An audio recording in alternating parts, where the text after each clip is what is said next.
Sure, sounds good. Hey, hello everyone, and welcome to the 5th ever live stream for XYZ. As the regulars know, this is going to be a regular thing. Today we have a special guest. We have Satya Marer of the Australian Taxpayers Alliance. Hey, good to be here. Nice to have you, Satya. Oh, sorry, I just had a bit of feedback there. I had my streaming page open, so I just got a big burst of my own voice straight through my headphones. Anyway, so Satya, welcome, and obviously David Hiscox is the stand-in. I guess you'd call him an anchor or something. Like I'll take anchor. Anchor. Well, we can call him an anchor. Unfortunately, he doesn't really go for a very good football team. You've got that thing damn! Get that thing out of the. Get that thing out. This is what? What are you talking about? It's horrible. It'll get censored. It'll get us kicked off YouTube again. Well, yeah, we're gonna strike for bullying. Yeah, I'm triggered. You should be triggered. You should be triggered by our 5 AFL premierships. It's September 1988 all over again. Okay. Yeah, I'm from Sydney. We don't really follow the AFL much here, but yeah, sports team. Okay, so Satya, I met you at the free speech rally last Saturday. So I was just wondering, just tell us a bit about the Australian Taxpayers Alliance, like what you guys do, what you stand for, like what are your goals in general? Sure. So we're a taxpayer advocacy group. We have 50,000 members across the nation. We basically stand for fiscal conservatism, pay the ordinary person to pay less tax, keep more of their own money. We also stand for individual civil liberties, free speech, the right to make your point without being shouted down or being arrested or being fined, and consumer choice too. If you want to, for example, vape instead of smoking, you should be able to do that if it's safer for you. Taxes on alcohol are too damn high. Taxes on almost everything are too damn high. And that's what we stand for. Well, they're good things to stand for. Obviously, taxation is theft, as the saying goes. I always remind people that taxation is actually worse than theft. It's actually extortion and robbery. Oh, yeah. That's good. So what have you guys been doing just in terms of campaigning and lowering and maybe being an advocacy group for taxpayers? Sure. So recently we did an inquiry with the New South Wales government for lowering electricity prices. In Australia, we have 30% of the world's uranium and a ton of coal. And we have government policies that have made coal a terrible investment, that have gone heavily into renewables, where the technology isn't there yet to be cheap without government support. And despite all that, and we've banned nuclear for some reason. We're the only one of the top 25 economies in the world to do that. And despite doing all of these things, we still pay far more for our electricity than people in America, than people in most of Europe, actually. And it's quite sad. And, families are suffering and businesses are suffering. There's already one firm that moved to America because it's so much cheaper to do business there. So, we had an inquiry with the government with a few proposals like allowing nuclear, removing some of these handouts and some of these green tape, so-called, that's making things expensive. We also had a campaign recently to legalize safer alternatives to tobacco. So, for example, there's 6 million Europeans have given up smoking by vaping instead, and it's proven to be much safer for you than tobacco is. But the government is keeping it illegal and without any good reason. So those are 2 campaigns we've done recently. We also have campaigns on lowering the company tax. We have one in the works right now for lowering income tax because people can't keep enough of their own money in this country, and that's quite frankly sad. Yeah, fair enough. I mean, you mentioned the smoking thing and the fact that they're keeping e-cigarettes illegal. I think there's a pretty obvious reason for that. They're raking the money in on cigarette taxes. Yep. And it would be a lot harder to tax e-cigarettes. I mean, because you could always just people could import them from overseas, I guess. And they are. Yeah, they do. And that's all that happens anyway. It's funny, I was talking about cigarettes with someone the other day, And I was just mentioning that how much of an incentive there is to go and buy illegal cigarettes. And it's almost got to the point where you kind of have to, otherwise you're going to go broke if you're a smoker. And it's sort of like the government said that, well, if you're going to have this vice, then you're going to go broke. But it's like all people do is they find substitutes. So they might quit smoking, but they'll just turn to some other drug, or they'll find illegal cigarettes of some sort. Ultimately, I think that they say it's all about safety and health and all that kind of stuff, but I don't think that's true. I think it's just about control, and they want extra revenue. Yeah, and what's interesting is two things. So, firstly, they start off by saying we need to tax cigarettes more because it costs the healthcare system so much. But smokers pay in excess of 200% of what they cost the system. Then they told us, no, we just want to deter people from smoking, But now the black market is worth $15 billion a year. Some of that money, by the way, not making this up, literally goes to ISIS. ISIS and Hezbollah have both benefited massively from illegal cigarettes. And this isn't just me talking, it's international intelligence agencies. Even the Victorian police has said it's mainly organized crimes doing it, and the federal police too. And also it's a regressive tax. You know what I mean? The poor struggle to quit smoking more. They have less support. They smoke more due to stress. And when you tax their cigarettes or their rolling tobacco more, you're actually taking money out of their pockets. And it's the worst kind of tax to have at that point. I mean, I'd argue that all tax is regressive to some extent. Absolutely. Come on, Satya, you're the Taxpayers Alliance guy. You should be like, there should be no tax.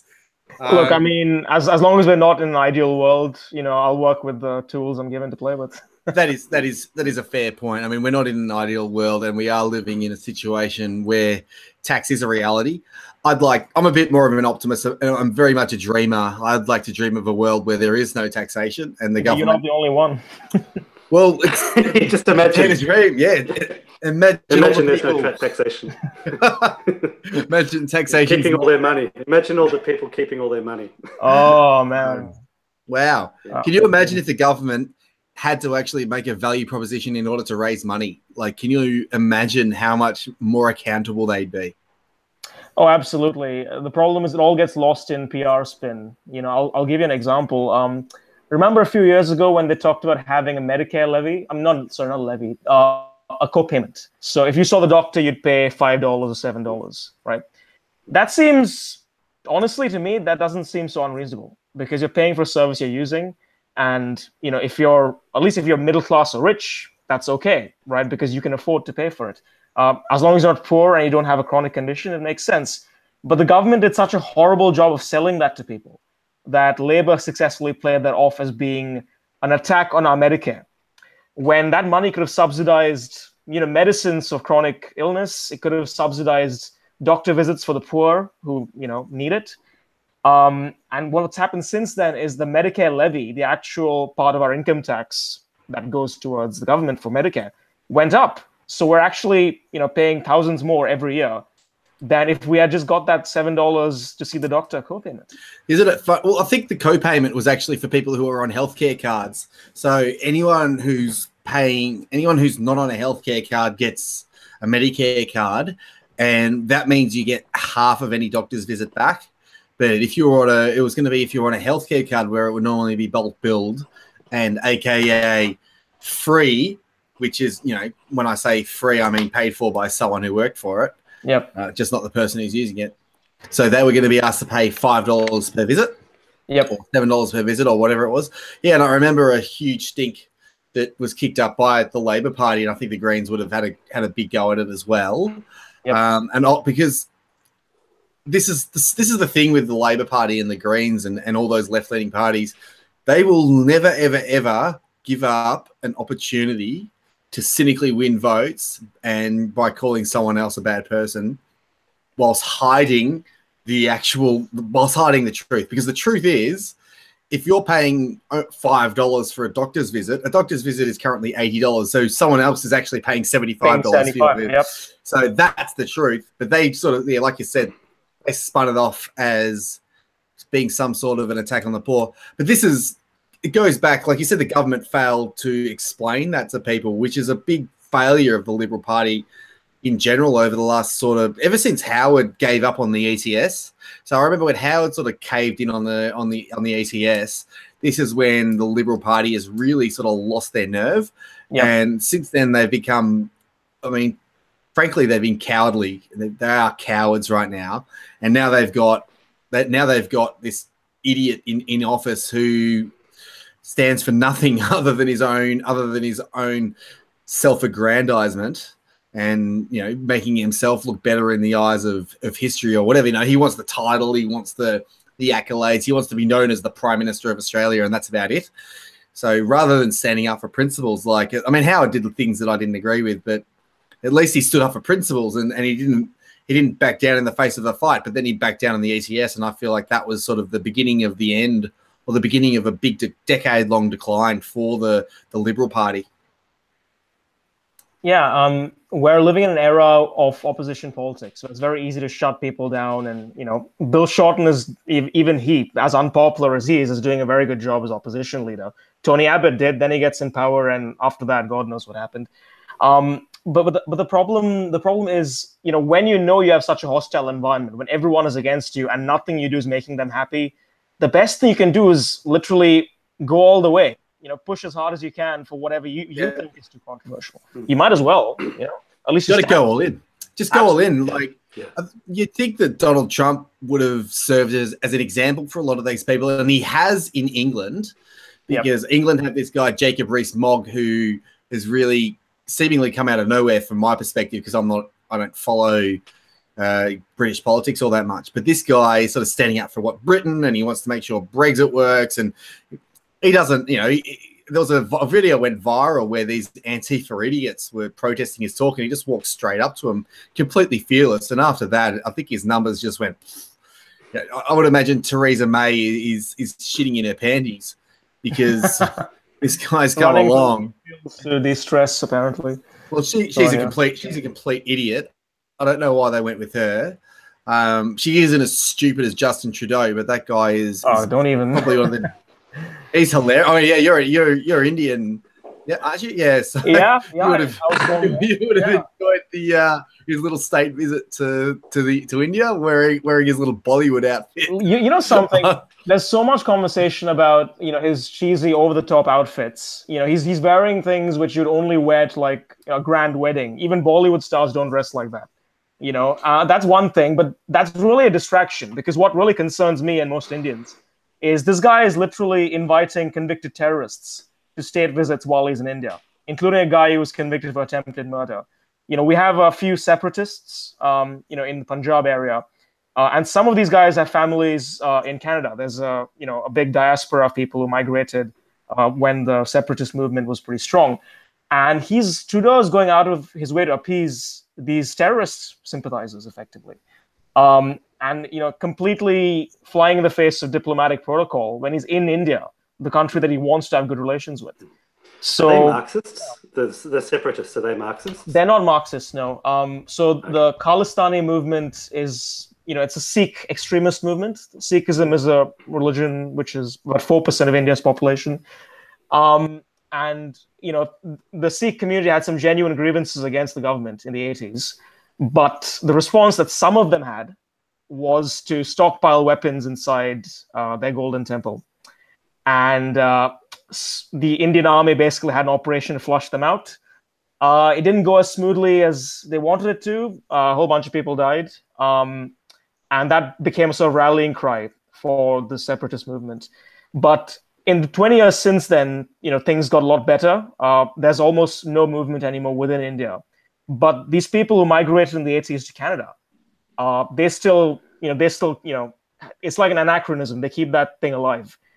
And it's a major vote bank for Trudeau. And he's been, you know, pulling it. Well, it's not unlike left-wing governments to sort of have that connection to extremists. Like under the Obama administration, they had the Muslim Brotherhood basically giving them advice on terrorism. You had people who directly connected to Islamic terrorism, giving advice on Islamic terrorism, telling them not to say Islamic terrorism. So it seems par for the course as far as left-wing leaders go. Yeah, absolutely. Yeah. Yeah, Satya, I'm interested. It's just the way that you're talking about the way that you work with government, the way that you have been doing case studies with them and all that sort of stuff. How do you, like, especially in the current environment, how do you make the case for free market ideas, for the free market? How do you make that case to the government? How do you make that case to the public? Sure. So there is a certain perception which has been sold very well over the last 10 or 20 years that if you stand for free market, if you stand for, prosperity and low tax, you're a Nazi. well, now it's Nazi, but it started off a lot softer. It started off as, oh, you're greedy, you're a pig, you're a capitalist. When I think it's important to sell the emotional argument, which is that these policies overwhelmingly benefit the working class, the middle class, the aspirational class. They allow you to have social mobility. They encourage you to aspire to be something better. And, look, we start paying tax in this country when we make as little as $18,000 a year. So the people I'm thinking about when I do what I do aren't the people who are, making $200,000 a year. Some of whom, by the way, at 150K receive the family tax benefit, which is, upper class welfare. I'm thinking about the person, the student who makes 18K a year, the recent graduate who has a massive debt and barely makes 50K a year, but still pays a ton in tax and a ton in GST and a ton in alcohol tax and cigarette tax. And I want to make life easier for them. So we always try to link our arguments to the ordinary person on the ground. We had an inquiry about alcohol regulations. And what I said to the committee there, and it was a bipartisan committee, Labour, Greens, and what I said was, look, do you really think Bacardi breweries or whoever, Union breweries, do you think they really care about these regulations? They don't. It's easy for them to get their profit. But your local Aussie brewer who employs people in a small town in Victoria or Queensland, he cares. For him, this is a massive difference. And the committee took on 8 out of 9 of our recommendations. Yeah, that's good. Well, it's interesting. You bring up sort of the local companies and the difference between the much bigger ones and the smaller ones. That needs to be emphasized as much as possible. When you've got a system of high taxation and a whole heap ton of regulation, this benefits the top end of town more than anyone, because if you regulate a market so much that only the richest can pay for lawyers to go and better tax accountants to go and reduce their tax and things, or they'll just relocate their money overseas and say stuff the country, then all you're doing is screwing the little people down the bottom. And it's good that you're sort of talking about the aspirational class, which is the working class and things like that. The thing that should be noted is that I think no one who earns under $50,000 a year, if they have a family, I think the average person who earns up $50,000 a year or under isn't actually paying any tax anyway, because they receive so much back in net benefit. I actually, if we're going to have some sort of taxation, it really should just be a flat tax, and it should be very, very low.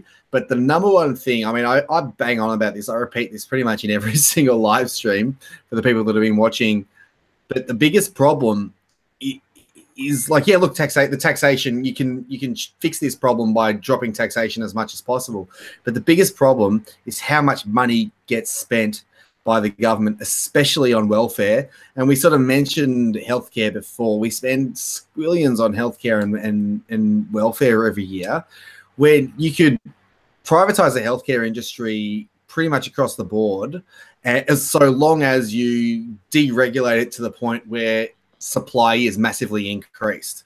So if you massively increase the supply of healthcare whilst decreasing the demand for it, and you'll end up getting to a position where you won't need government to pay for it, because it will be so cheap that anyone can go and get it. And I think I saw a Stefan Molyneux talk a little while ago on I think it was The Truth About Healthcare.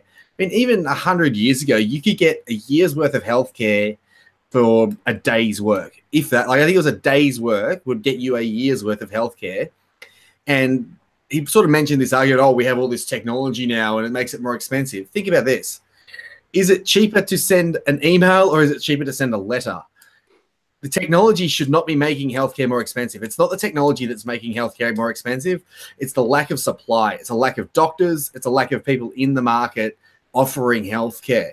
And a lot of that is a function of regulations and licensing and residentials. It's not as bad as in Australia as it is in America, but we could be doing so much better.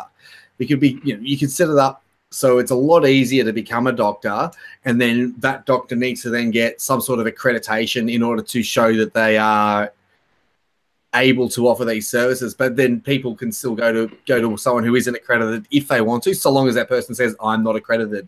Yep.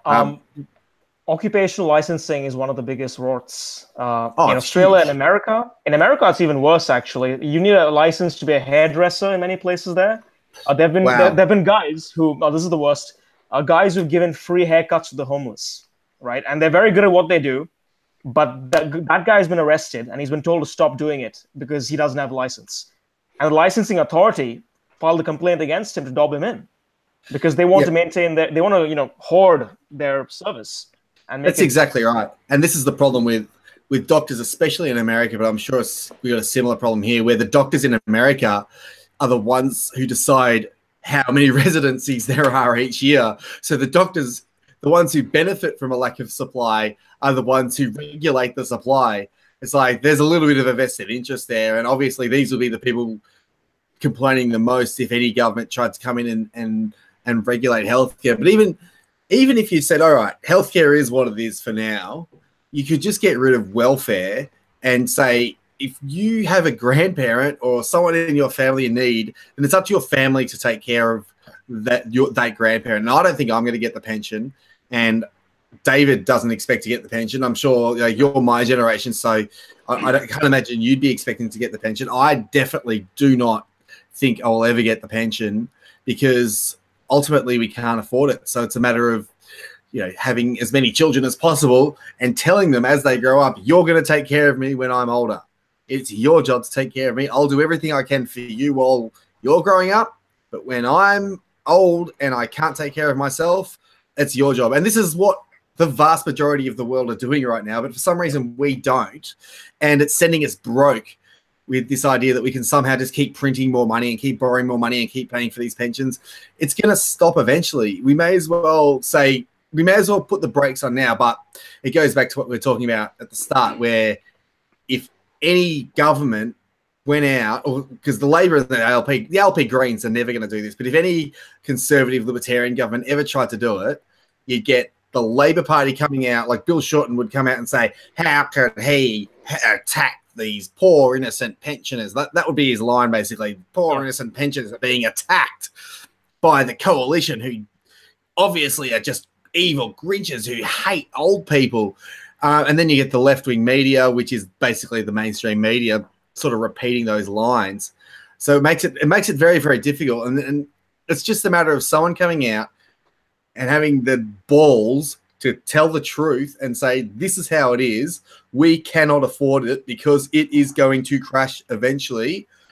Just because it hasn't crashed now doesn't mean it's not going to crash in the future. I mean, I could be saying it's going to crash for the next 10 years, 20 years, but it is going to crash eventually. There's no other choice unless we cut spending and get the deficit and the debt back to zero. Then the system is going to just cark itself. And this is why I'm buying cryptocurrencies like mad at the moment. Yep. Not just because they're a pretty good investment right now. I genuinely believe they are, but I genuinely believe they are the future of sound money, along with gold and things, because they can't be artificially printed by the government, and they do act as a replacement currency. All of them do. Like the blockchain, the way it works with the mining and all that kind of thing, act as replacement currency. So I'm not giving specific advice to anyone, so don't go out and invest in any specific cryptocurrency. I'm just saying that cryptocurrencies are the future of money. So get on it and just know the truth about what the government's doing right now and how they're spending, and the fact that they are either unwilling to cut because they're cowardly, or they're unwilling to cut because they require those votes in order to get power. Yep. If I can butt in again, so the thing that I'm really getting from both of you guys is, like, you're talking about how the free market really benefits the least well off. It's ironic because the left always talk about how the free market hurts the poor the most, and like people who advocate for the free market are greedy and selfish and all those, and Nazis and all that sort of stuff. So, like, how do you actually counter that then? Like, how do you like make the case that the free market helps the least well off in society. You have to, look, you have to find instances of real life, how it's worked out. And often the left has no counter to these things. For example, I spent some time in America doing some work with Americans for tax reform, and they're opposing the estate tax in America. So, you lose a big chunk of your estate when you die. And to many on the left, that's a no-brainer, right? Like, well, you're dead, so you might as well take away what they have, and that way you don't have this inherited wealth that people haven't actually made themselves. It seems like a no-brainer. Obviously, this is the best tax you could possibly have. The problem is, like what Maddie mentioned before, the people who are actually rich and have a massive estate, they have no problem getting around this because they got creative accounting tricks, creative legal tricks, so their family doesn't lose a damn thing. The people who lose out are peanut farmers, people who barely make a living but who own a family business, who want to pass that on to their children. They lose out massively.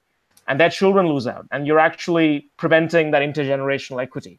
And you're preventing that social mobility that they could have. So they might not be cash rich, but they might not be asset poor, but they're cash poor. And those are the people who are affected. And there was a Democrat politician from one of these rural districts whose constituents were going through that. And he actually came out against his own party because of that. So you really have to bring that reality home. And what's interesting is in Australia, you have Get Up and you have these other groups. They harp on about how this company pays no tax, that company pays no tax. How can you talk about reducing the company tax rate? Well, hold on. If they're paying no tax, then reducing the company tax rate wouldn't actually have an effect on them already, right? Obviously, it's only going to affect the people who are paying it, the small businesses. But secondly, you don't actually pay tax on how much revenue you get. You pay tax on profits. If the company isn't paying any tax, that means they're not making profits. So it's just about attacking them where they're screwing up the facts and they're distorting it, and giving them real life examples of how it is in fact the poor and it is in fact the downtrodden who are the worst affected. And you were mentioning emotional as well before. Like, what kind of emotional arguments do you make? You bring it home to people that this is affecting the hard workers in society. It's affecting the working poor. High taxes are affecting, for example, smokers who struggle to quit more when they're poor than when they're rich. And you just drive home that emotional reality. You bring that home to them. With our campaign on, for example, legalizing vapes and vaping, most of the vapers who came to us expressing support for our cause, none of them are rich. They're all from modest backgrounds, and they're all people who struggle to quit smoking until they discover this great new thing that's helping them out. But then the government, is turning them into criminals, making them go through the black market, threatening to fine them up to $40,000 for doing the right thing for themselves.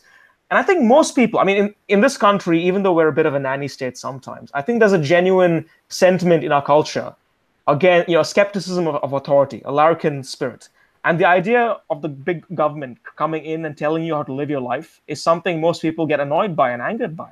So we really have to tap into that. And, anyone I've really spoken to about these issues has turned around and gone to me, you know what, I don't even agree with you politically, but everything you're saying makes sense to me and resonates with me.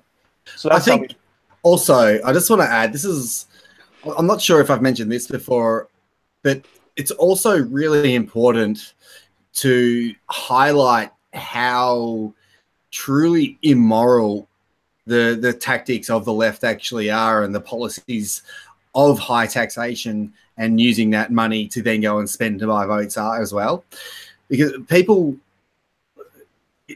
it's a bad thing to steal. It's a very, very bad thing to steal. And what I think we really need to do is kind of use the left's tactics against them. Like the way they've built up their momentum and all that kind of thing, other than inserting themselves into every canal of power that they possibly can, is to demonize the other side and say, oh, well, you're greedy or you're a bad person. And now you look at them, now they're saying, oh, well, you're a Nazi if you disagree. I think them saying that you're a Nazi, that's them sort of jumping the shark a little bit and they end up parodying themselves, and that's hurting them ultimately.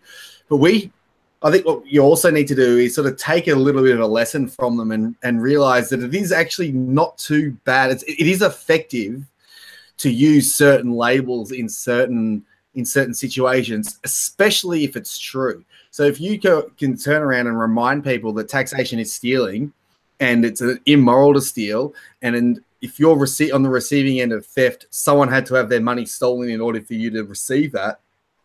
And the government, when they're taxing you, they're taking your money, the money that you earn personally off your own back, and just remind them of that fact, and sort of demonize the other side and demonize people who try to fight against that, and just say, well, look, they think that stealing's okay. They're bad people. They are immoral and they want to steal even more. If they think it's okay to steal this much, what's going to stop them from stealing everything that you've got? They want to steal from you. They want to steal. You might have built a business your entire life and they want to steal half your business that you built just so you could leave to your children. Like, they're bad people, and they are bad people, genuinely bad people. So it has the added benefit of being the truth, but it's also, it engages people emotionally, because nobody wants to be the bad guy, which is why so many conservatives, when they get called a racist or a sexist, they go, oh, I'm not a racist or a sexist, when the real answer is, shut up, you're an idiot. Ultimately, and this is how you sort of, I mean, this is a tactic that I tend to use, and I'd like to use it a little bit more. But I mean, you might be a little bit more on the conservative side. I don't know, but I think it is important to really highlight how immoral and bad these leftists actually are. Absolutely. And it's really bad when Paul Keating, of all people, speaks up against Bill Shorten and says, what, a 50% tax rate on even, the top income earner? I mean, people make over 100K. That's ridiculous. No one should be giving up half of what they make in tax. That's the surest way to send these people overseas to America or Europe, where they could make a lot more money. So absolutely. Look, the thing is, many people do genuinely think, oh, I don't mind paying tax because I think it funds good things. But then the moment you tell them, well, what about the fact that the government is spending in New South Wales $2 billion on knocking down perfectly good football stadiums to rebuild them? Or what about the fact that the blowout in some infrastructure projects has been hundreds of millions of dollars over cost? What about the fact that you have some benefits that are going to the top income earners, which should be for the people who need it? And when you tell them about that, the mismanagement of government money, that's when it really gets brought home to them, and they think, yeah, you know what, my money is being stolen, and it's not even being used for a good purpose. Exactly. Exactly. Now, we've had a really good discussion on taxes. There's a couple of comments in the chat that I just wanted to get to before we move on to the next topic, which is a juicy one. Firstly, NATO Kalo Gaming, who's got a cool little gaming channel. If you're like that kind of thing, you should go check it out. So he said, Matty, what do you think about no taxation without representation? I 100% agree with that. I don't think that you should have any kind of taxation if you're not being represented. I actually think there should be no representation without taxation as well. So unless you are a taxpayer, you shouldn't get the vote. I think that's very, very important. And ultimately, because I'm a dreamer, I think that I think that all taxation should be voluntary and come with the vote. So you say, yes, I agree to pay the set tax rate by the government, and that gives you the vote. And if they ever raise it, the tax is too much, you can say, well, I don't want to vote anymore and I'm not paying tax. That actually should be the right. I mean, that's an idea that we can discuss another day, but I know it's quite extreme. Extreme as me. It's extreme in the sense that democracy doesn't work, Matty. Well, democracy, but neither does a dictatorship. So, I mean, I think if you're going to have democracy, it needs to be earned democracy. I think it needs to be earned democracy, and the government shouldn't have the right to steal your money. It should be a value proposition all the time. Keith Walker just said that the counter argument is that people should give money to charity as a contribution, not an obligation. I agree. I think that we shouldn't, taxation should be very, very low, but people should also feel obliged, and there should be societal pressure for them to give at least 10% of their income to some sort of charity or a good cause. And it used to be called tithing. People used to do it. They'd give 10% to the church, and that was a voluntary donation that they gave to the church, and it worked fine. I don't see why we can't do that anymore. And the thing is, it's a very, very simple solution to anyone who chooses not to do that. It's called ostracism. You find out that they're not giving money to charities or good causes and that kind of thing, and you say, well, I'm not going to use your business anymore. You're not going to get hired anymore. All these kind of things. Like, it's very, very easy to ostracize someone who isn't giving that money. But there's a difference between saying, well, all right, if you don't want to give your money, we're not going to associate with you. And if you're not going to give your money, we're going to put you in jail. That is a very, very big difference. The line's there, but it's like, this is one of them. And then the line's sort of in the middle and that's the line. So theft and then social pressure, it's a little jump, but it's like, so far. And I think what's interesting is back in the day, before we had this kind of tax burden, the average person gave a lot more of what they earned in tax, partly because of social pressure from things like religion, which no longer has the kind of influence it used to. And I acknowledge this as someone who is an atheist. I don't particularly care for any particular deity, but religion at least had that sort of social force. It pushed you to think, to think of the community first before yourself. You say you're not a deist? Like, what about Ganesh? I love the other elephant, man. That's my favorite. That's my favorite looking deity in the entire universe. Ganesh. I'm a cultural Hindu, so I'm incredibly proud of the fact that my ancestors came up with this amazing mythology and these great epics and this good historical works. And I think anyone from a Western country should be proud of what their ancestors have come up with as well. Zeus is honored. You shouldn't be saying that, mate. Yeah. You shouldn't be saying that. It's pretty racist. You can't be saying you can't say that you're proud that Westerners should be proud of their Western heritage. I mean, everyone knows that's you better be careful. You better be careful with that kind of language. They'll be calling you an Uncle Tom before you know it. Look, in this day and age, if only a brown man can openly say that, then I'm happy to be the guy to say it, because it's true. We should all be proud of who we are. Oh, definitely. Totally agree. Which brings us on to the next topic, which is immigration, which has been really in the news big time lately, especially now. I didn't see the speech, but Tony Abbott came out and had a big speech about how that we should cut immigration and that it's affecting wages and all this kind of thing. Now, in terms of affecting wages, I just had a look at the research, just because obviously instinctively I like, well, if you have a high supply of workers, then you're going to have lower demand. Yep. Now, so I went and had lower prices, I should say, so lower cost. So I had a look at the research. Now, when it comes to middle income and higher income, the evidence is kind of inconclusive. It's like it's a little bit either way. But where there is conclusive evidence is that higher immigration actually drops the wages of the lowest paid workers, so the lowest skilled and the least marketable, which is funny because you don't see the ALP, who are supposedly for the downtrodden and the low people, the people who are unskilled and the real battlers. They say that they're for the working class, but they won't cut immigration, which is disproportionately hurting the working class. So I just wanted to add that, and then I wanted to see sort of maybe Satya, your thoughts, and David, obviously you should this is really your topic, so I reckon you've got your chance to shine here. Look, I have a few thoughts, especially on what Tony Abbott said, but first to address what you mentioned.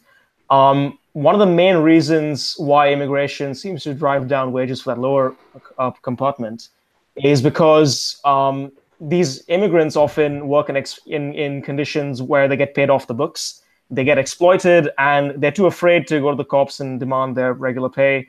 Or they're willing to work for almost nothing because they're desperate.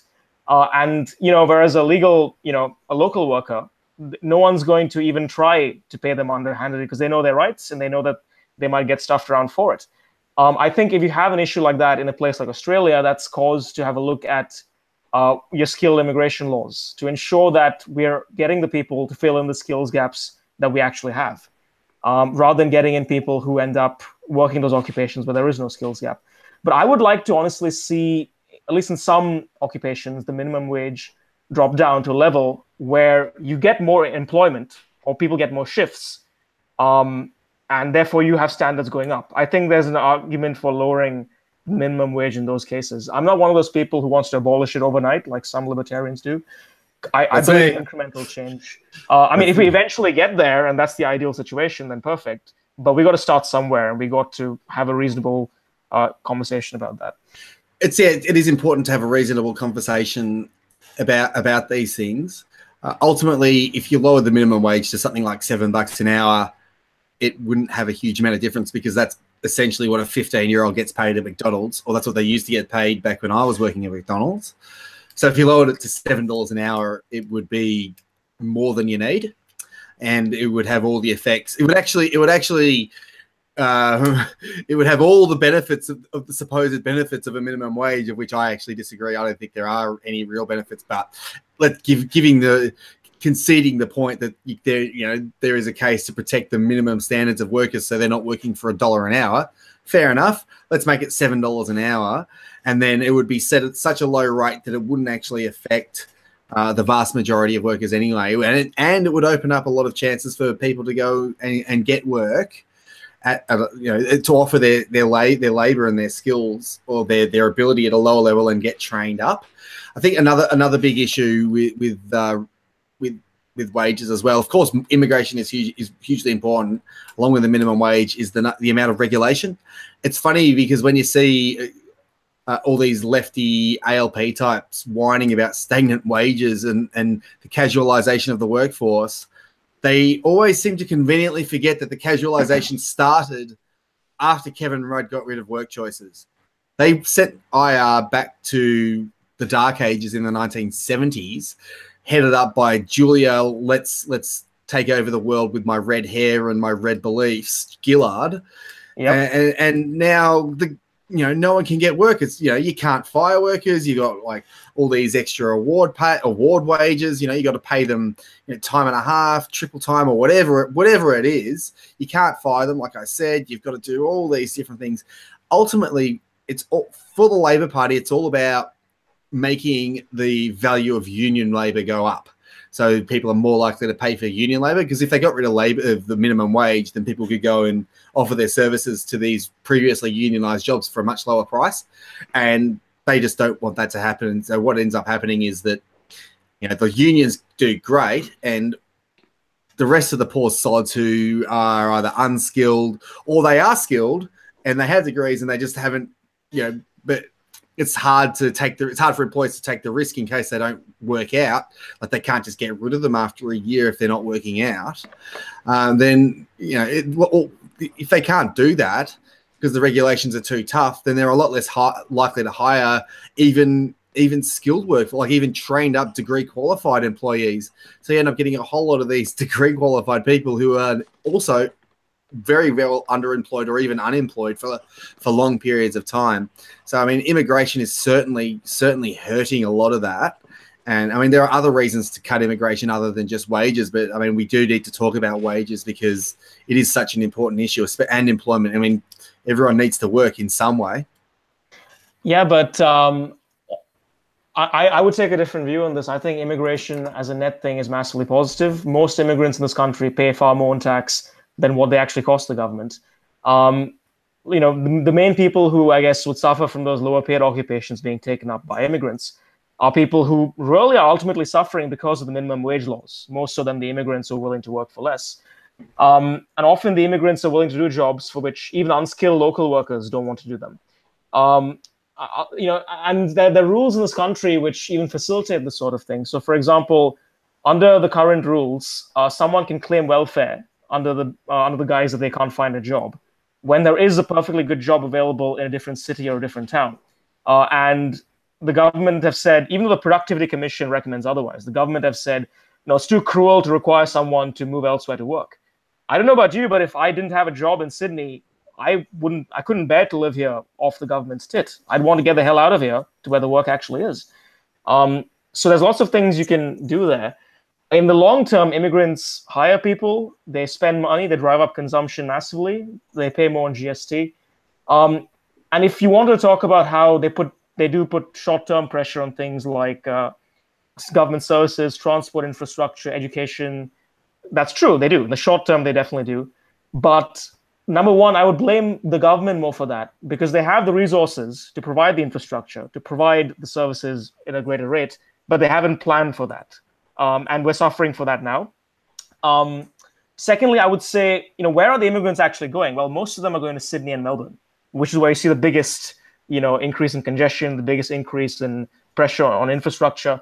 Maybe let New South Wales and Victoria keep more of their GST, because that's the money that the immigrants are raising in terms of taxes. So there are so many different things that we can do. Other than Tony Abbott's suggestion, which is ridiculous, which is an overnight cut to 50%. I think if they do that, then the effects will be felt massively and it'll be regrettable.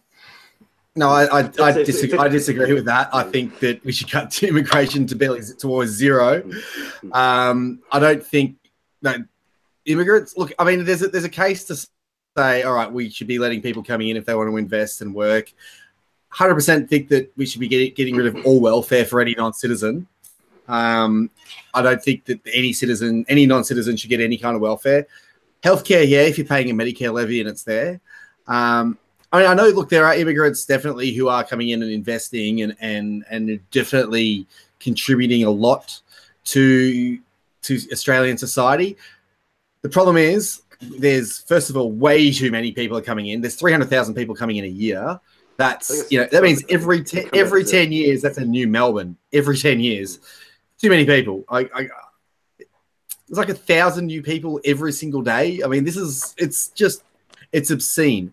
First of all, so you're putting a lot of pressure on infrastructure. Secondly, a lot of immigrants are actually taking welfare, which means they're stealing off other immigrants who have been here for a lot longer and are paying taxes and are actually producing.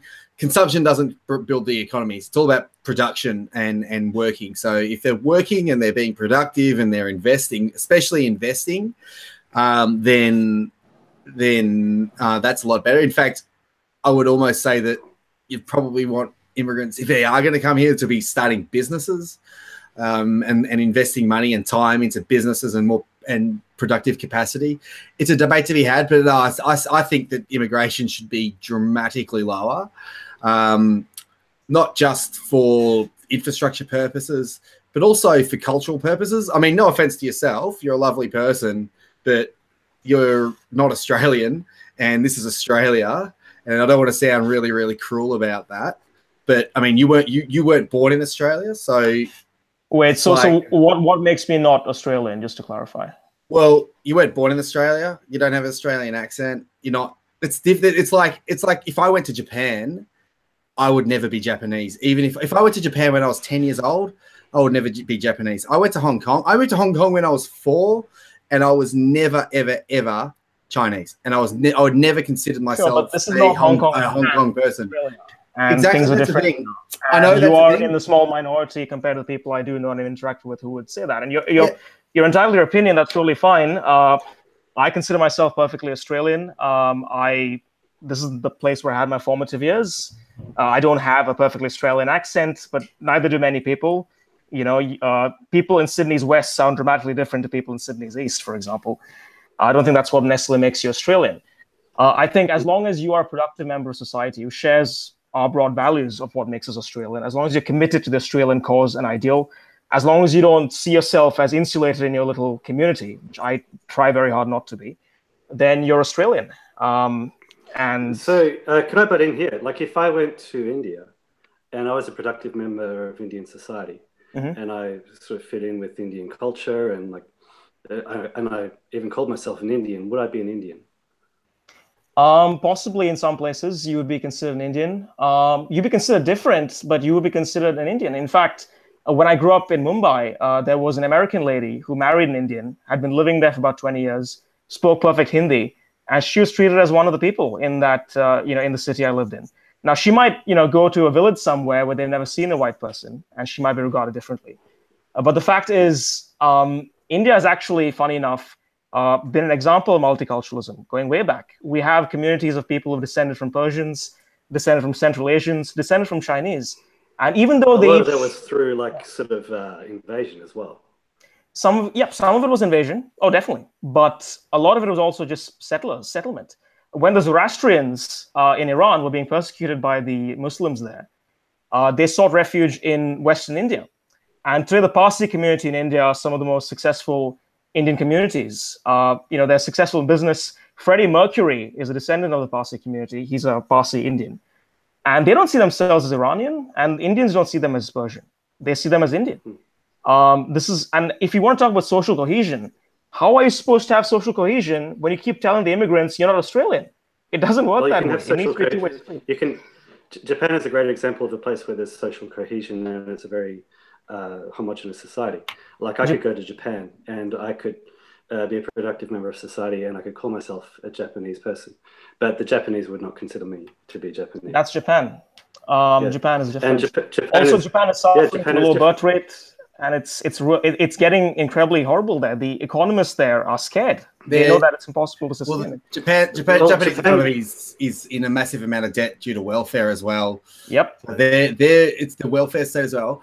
I would say that you are Sorry, can I butt in just for a little second, just a little bit more about Japan? The thing is, like, in another 50 years, Japan will still be Japan.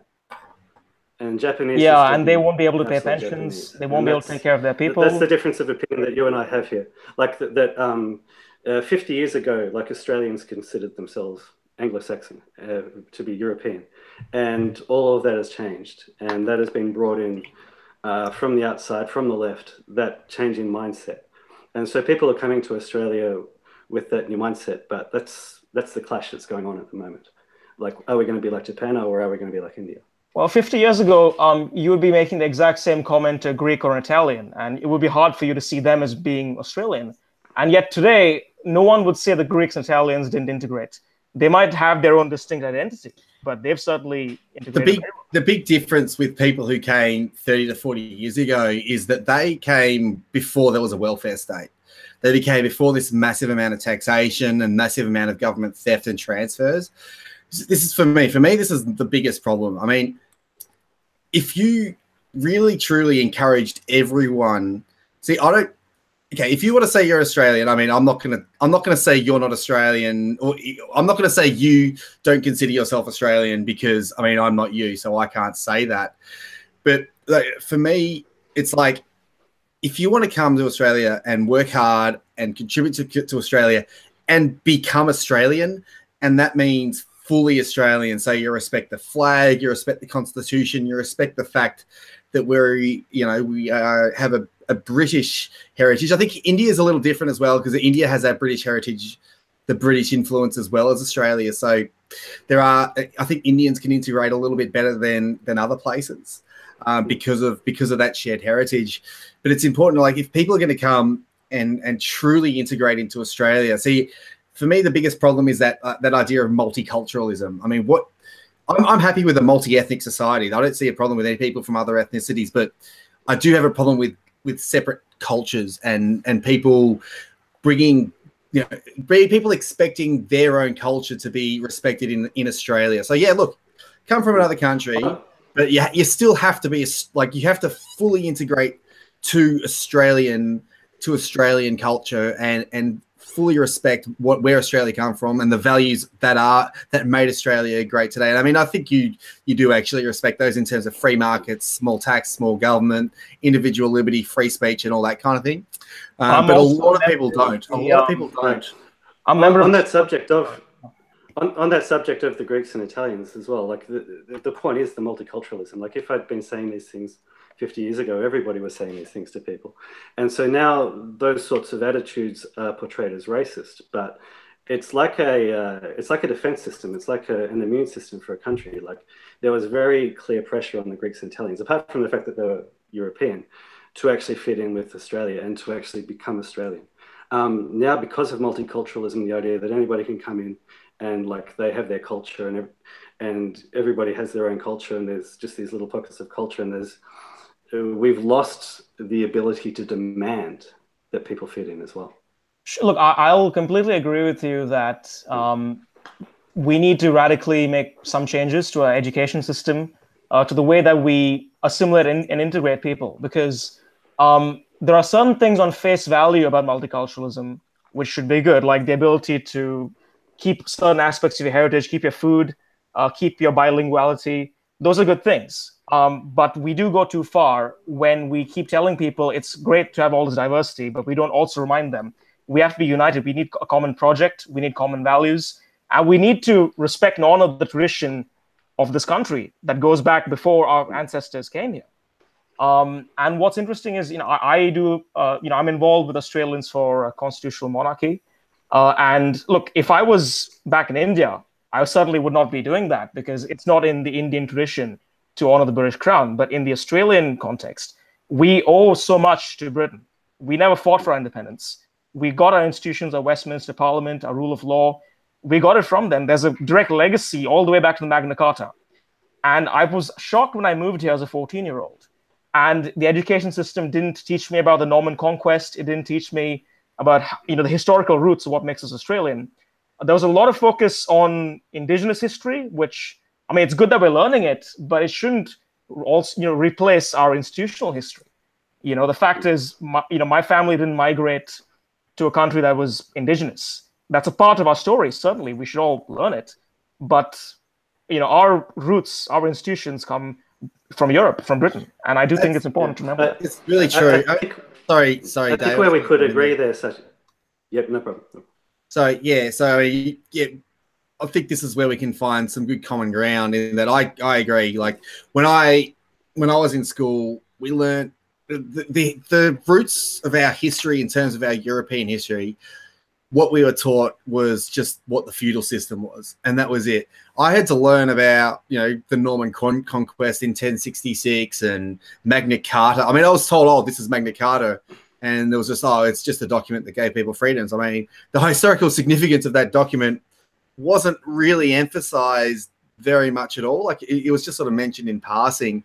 This is the founding document, essentially the founding document of our Western liberal civilization, in the separation of powers and modern representative democracy right there. And it's like, it hardly even gets taught in schools. But then again, we get so much on Indigenous history. And yeah, look, it's important to understand that there were people in Australia beforehand, but there was no Australia beforehand. There was no Australia before Europeans got here. And Australia is objectively better for everyone here, including Indigenous people, ever since this Western civilization came. So the fact that our schooling basically just, they sweep it under the rug and say, tell these children that it's somehow something to be ashamed of. What a load of crap. What an absolute load of crap. Western civilization is one of the least brutal, the British Empire is one of the least brutal empires in history. If you want to see brutality, go and have a look at what the Mongols did to the people they conquered. Go and have a look at what the Islamic, Islamic conquerors would go, and this is where Vlad the Impaler got his ideas from. This is why he impaled people. It was because the Islamic conquerors did that to his people. So, if you want to look at brutal invasions, you can go and have a look around. But for some reason, the most moral, they weren't moral by today's standard, but they were certainly, compared to the rest of the bunch, a lot better. And for some reason, we get taught that our British and European heritage is something to be ashamed of. I understand why. It's about destroying Western civilization and everything that's good about it, but I don't understand why people sort of just lap it up, especially when they've been told how incorrect the attitude is to have. And yeah, you're right. It's good. We should be telling people how valuable this our liberal history actually is, our truly liberal history, classically liberal history, rather than the lefty, soft liberal, and even the Liberal Party of today. I wrote an article about a year ago, and it was provocatively titled, "It's Time to Pay Reparations for Slavery," because some people have suggested that because of what happened with the slaves in America, America should pay them reparations, or Australia should pay reparations to, indentured, not Australia, but you should pay reparations for indentured servants and so on. Look, if you're going to do that, can I guess? Did you argue that the rest of the world should pay reparations to Britain for ending slavery? I didn't. That isn't the line I took. The line I took was, if you're going to do that, then Algeria, Turkey, Saudi Arabia are going to be paying so much more money because their ancestors were engaged in the slave trade for longer. A lot of African nations, which already don't have much money, are going to go completely bankrupt because historically the empires that preceded them, run by Africans, sold their own people into slavery. So really, it is interesting to me how look, countries around the world either acknowledge the atrocities that they might have committed at some point, or they don't, right? But the West are the only group who not only acknowledge the atrocities, but go to the extent of self-flagellation, where they somehow feel that if they, acknowledge what's good about them, that they're somehow glossing over the bad chapters, when that isn't true. It is perfectly consistent to believe that Australia has a great and amazing history. and some great institutions that everyone benefits from, including the indigenous, but also acknowledge things like incidents like the Milpera massacre, not Milpera, I forgot the name. These individual incidents that happened, or the fact that disease decimated a lot of the indigenous population, wasn't intentional. Obviously, no one intended to, do that. But we need to be nuanced about this. And the problem is, it's a battle of narratives. You have the left wing trying to sell us on a white guilt or a European guilt narrative, and you have people on the right who, well, reasonably in context, respond with, well, you're not letting me be proud of who I am. I think the best society is one where people can be proud of who they are, but where we acknowledge and don't gloss over history. But we also understand history is complicated, and that's okay. Yeah, it's a really good point. It's good to sort of highlight where the issues are. And one thing I will mention as well is that another reaction to this left-wing attack on Western civilization, and especially white people, is the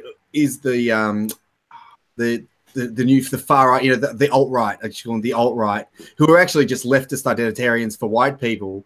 Yep. So the big rise of them has come out as a direct result. It's a little simplistic, I know, but at the same time, it's sort of, I'm trying to paint the picture of just how bad the left's actions are and what they're ultimately doing. Because if there might be a white guy sitting in the middle of America right now and seeing all this thing like white people are bad this, and there was one article sung onto the cat.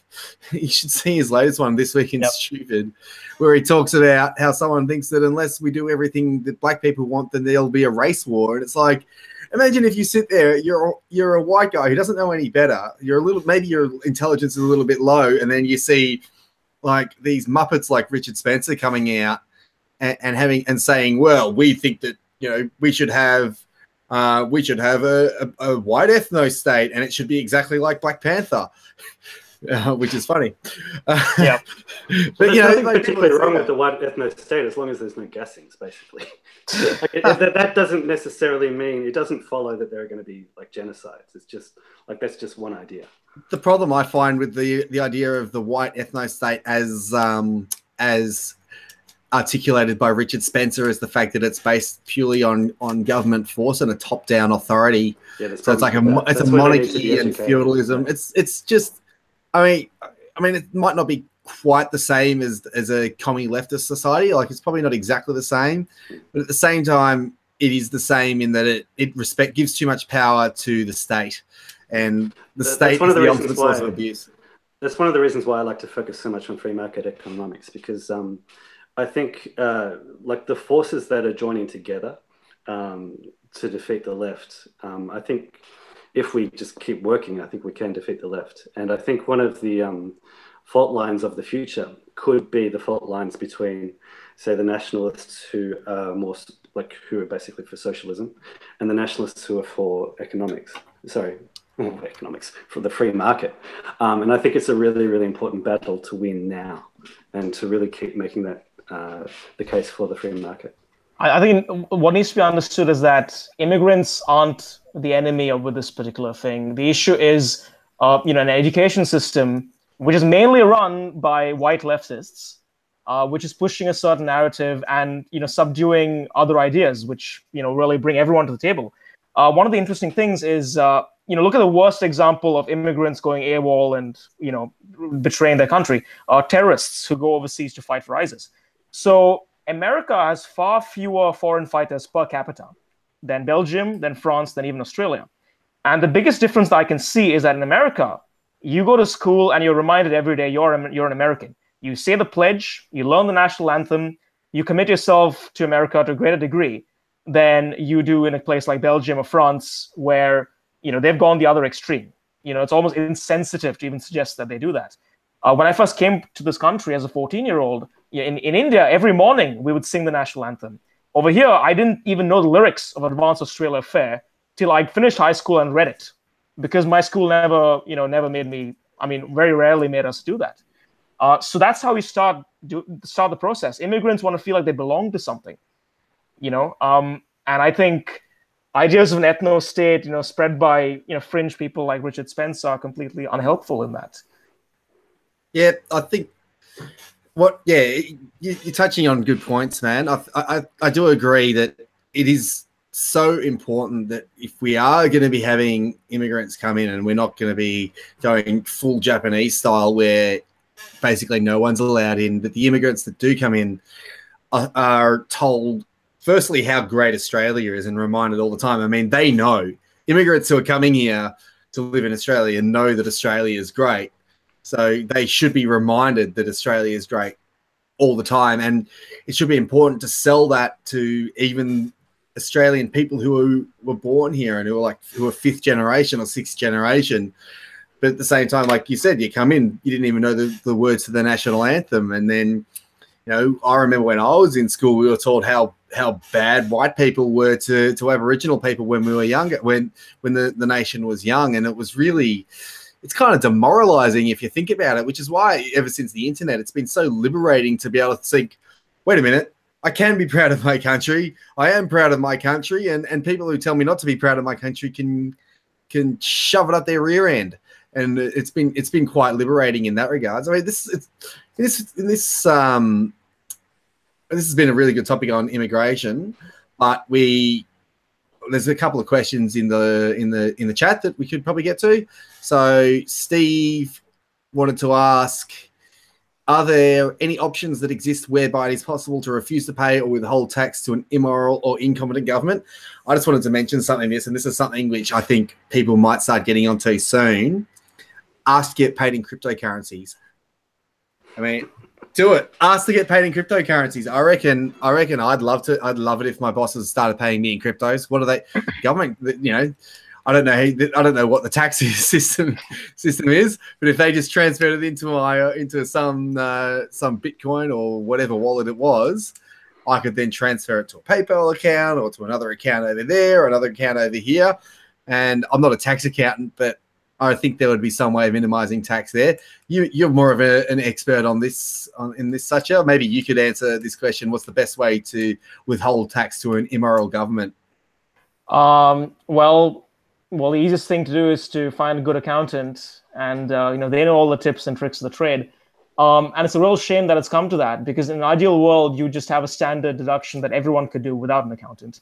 That's one of the good things about the Trump tax cut. It's removed a whole bunch of these itemized deductions, which you would need an accountant to advise you on, and just double the standard deduction. So suddenly you have all these families that are poor that are suddenly paying less tax for the government that's taking more of their money and giving them nothing back. So that's how you do it. You literally use the government's own laws and own code against them. And you do it in a way that's legal and completely moral as well. And also, yes, take payment in cash, take payment in crypto. I've always hesitated in commenting about crypto because I want to get a full understanding of it before I do. I do think there's a lot of promise. And I don't buy this lie that people say that it's a fake currency because it's got no inherent value. The value is its utility. The value is, at least in strong part, in the fact that no government is simply backing it up as a fiction. It has a value that's based on its actual use. It also reduces transaction costs anywhere in the world to zero, yep. which is a massive thing. And it's fully trackable, it's unhackable, it's counterfeitable. It's just the idea that cryptocurrencies aren't real money, but fiat currency is pretty silly. Yep. But yeah, that's good. Yeah, get a good accountant. I mean, get paid in cash is one that I should have thought of as well. Do you remember? I think a few weeks ago, the head of the tax office was saying, "Stop paying tradies in cash." I was like, I thought that was a bit cheeky of him to say that. I mean, you want to talk about Australian values? I mean, not paying tradies in cash, that's the most un-Australian thing I can think of. Exactly. It's kind of an obligation to pay a tradie in cash. It's like, yeah. Oh, how much are you going to pay in cash? It's $200. What if I pay in cash? $50. Yeah. It's like, well, of course I'm going to pay that. Another question from Keith. While you can win the logical argument against the left, how do you get them out of your education systems and other institutions? This is a really good question. How about David? You might be able to answer this one. How do you get the left out of the education system? How do you get them out of the institutions? I have my own ideas. I have my own ideas, but I think this is sort of seeing as you do more of the teaching kind of thing, and you'd be a little bit more up on it, wouldn't you? Yeah, there are a couple of options. I'm still not quite sure. One option I'm exploring is basically arguing to boycott universities, just to deny universities their funds. I found it really interesting when the Howard government was in power. They knew where the power was. They knew how important fringe politics in university was, and they went after compulsory student unionism. And so there's a reason why the unions fought so hard against voluntary student unionism. They knew that that was basically funding the extreme politics at the heart of universities. So you could really go for voluntary student unionism again, and you could try to make the case to people that being more educated doesn't necessarily bring value. Like, the more people that have a university degree, the less valuable that university degree is. And then there's just the extreme option to say, look, we've actually got to deny the universities our funding because we are literally funding the enemy against us. So it's like, what tier do you want to go at?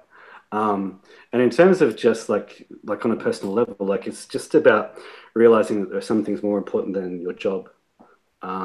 It's why teachers, people, not all teachers are crazy left-wing nut jobs, but there's a social pressure to just go along with the flow. And so it's like, okay, well, are you actually going to challenge it? And how are you going to challenge it? And so it's learning strategies that will actually work with people rather than just getting into raging arguments all the time. Yeah. So it's interesting that you bring up the cutting funding to universities. Now, who are these main academics who are pushing the worst of it? They're often people in fields that rely heavily on government funding, government support. People support in-group interests, right? In the same way that someone who works for a big capitalist company wants the company to pay less tax, so it's good for them. The person with a gender studies degree or whatever degree that doesn't have much employability and relies on grants from the some government agency is going to spend their whole life fighting for more and more government influence and for the cultural conditions that allow that. And like what was currently pointed out, when people don't rely on each other as a community and rely more and more on the state, that is the reason why this sort of left-wing propaganda, that borrows aspects of postmodernism and criticize every solid institution that we still have as a culture. That's where they join hands with big government, because it's the cycle that perpetuates itself. And if we remove that incentive, if we make it such that as long as we're having government funding for these courses, it should be based on the actual demand the market has, right? So I'm happy to fund someone who's more likely to pay back their HECS debt, who is going to get a job, rather than someone who's going to be a professional student. I mean, there's some professional socialists who are at the age of 40 still doing a university degree, and all they do with their time, other than learning basket weaving, is sit around in protests outside Max Brenner, supporting anti-Semitic organizations, ironically, like Hamas. And that's how we do it. We have to start from the bottom and slowly weave through. The second thing that we can do is, I think there's a tendency amongst people who are right-minded to be, to focus on getting a job, getting out of university, doing well for yourself, starting a business. But we need to instill in people a passion for the things the left are passionate about, for education, for inspiring the next generation, for spreading and propagating our ideas. And when you do that, we can take our institutions back from the political left. Yeah, it's one of the things Lucas Ross has talked about on the weekend. He talked about what can we do to save Australia Day, and it's in general, what can we do to save our country? Get organised, start now and don't stop. He basically pointed out what do the leftists do on the weekends? They're organising and they're building those networks. It's why when Australia Day comes along, they can get 10,000 people to come along and cheer somebody who's saying that they want to burn Australia down. It's not that they started organising 2 weeks ago or even a month ago. They were organising on January 27, the year before. And so it's one of the really important things that us people on the right have to do. We have to build networks with each other. We have to build it across sort of I guess the various pockets of the right and sort of find mutual ground where we can come together and say, okay, we need to fight for this. And we'll deal with our differences. We'll deal with that along the way. We just need to work together and just keep at it, and just understand that it's not just about like earning money and all that sort of stuff. Like 20 years ago, or nearly 20 years ago, well, no, actually I lie. 15 years ago, I finished university. And the stuff that I thought was just the craziest stuff that the craziest lecturers talked about is now front and center of political life in Australia. Like gay marriage was only something that people sort of talked about, like just on the very, very far left. And now it's become law. And the idea of like gender fluidity, like we had these, it was only the craziest of lecturers in like the music department who would talk about that sort of stuff. And they would sort of use it very manipulatively. And now it's, again, front and center in the AFL. And like it's the next frontier in politics now. So like we've got to understand that fringe stuff that we thought was crazy is being pushed constantly by these people. And we have to just work. Yep. And I'll just chime in there. I like the idea of boycotting universities. My strategy would also be getting out to business and reminding business or telling business about the facts that it is a much better determinant as to whether or not someone is going to be successful in the job if you just give them an IQ test than if they've got a degree. You could give someone an IQ test for $20, $50, whatever it is, and that IQ test is far more strongly correlated with success in that job than if they spent 3 years at a degree and $20,000, $30,000. Imagine if you're a business, okay, I can hire someone who's just out of year 12. I can pay them a lot less. I can give them an IQ test and be much more certain or much more confident that they're going to be good at the job than someone who's just done 3, 4, 5 years at uni who needs to be paid a lot more. But I don't know whether this university degree has any real value to it because degrees have been so inflated by government subsidies and HECS and all this kind of thing.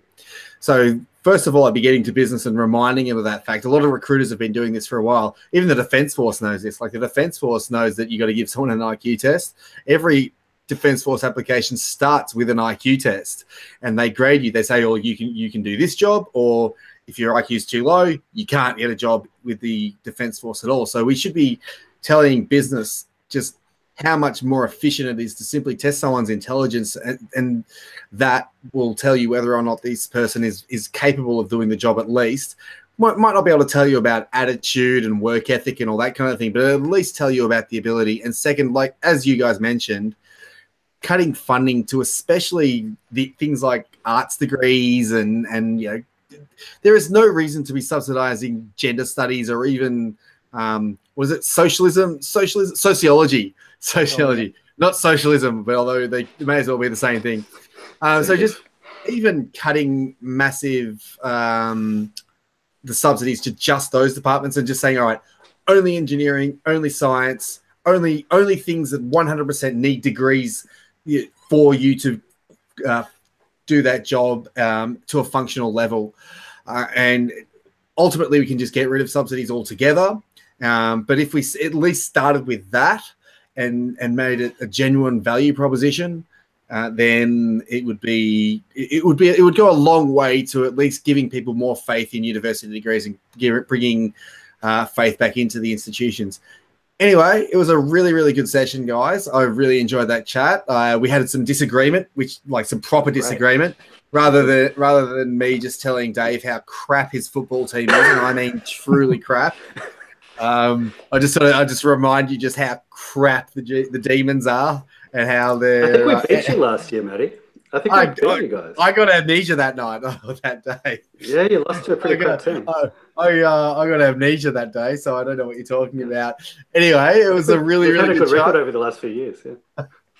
When was the last time the Demons won a flag? Anyway, we won't go there. We'll agree. We'll agree that Melbourne sucks.